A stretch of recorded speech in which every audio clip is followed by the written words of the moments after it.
Hello guys, good morning. Ang vlog ko ngayon for today ay itong motor na to about sa kanyang electricals. Nawala yung kanyang signal light, pero yung kanyang relay mayroong supply papunta dito sa switch na to.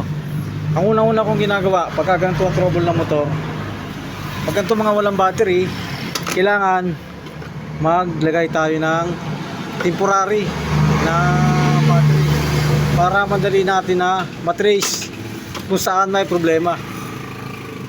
Saan siya may problema, madali natin siyang trace, no? Pagka mayroong battery. Pagkaya nito nawala yung blinking ng kanyang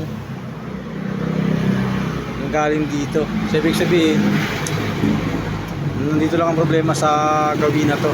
So, cut ko muna video. Okay guys, nakita ko na yung problema kung bakit nawala yung kanyang signal light. Bali, itong wire na to ay connected dapat dito.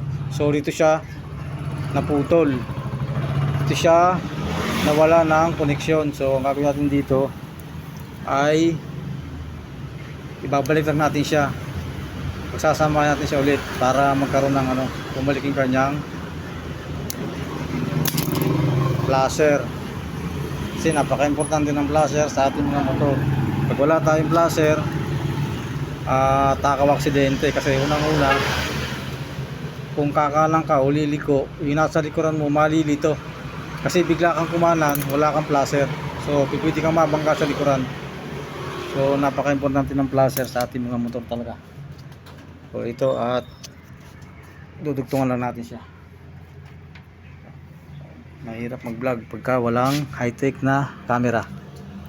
Malikot ang video.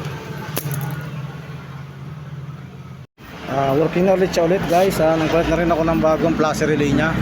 Ito yung bago. Lagay niya. Okay, nabagalan na ulit siya. Meron ba naman yan? Meron na. Oh, yan.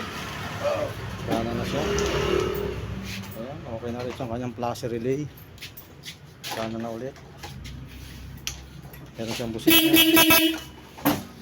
Kaya magdi-DIY kayo guys, sa sarili yung motor, wala kayong battery, ito yung ayusin yung wiring ng motor nyo, busina, signal light, headlight. Kailangan maglagay kayo ng working na battery para yung pag-trouble nyo ay mabilis, hindi kayo mahihirapan. Hindi rin nyo makikita kung saan ang problema ng inyong wirings. So yun lang, at sana meron kayong nakuha konting idea sa akin, mga munting kalaman.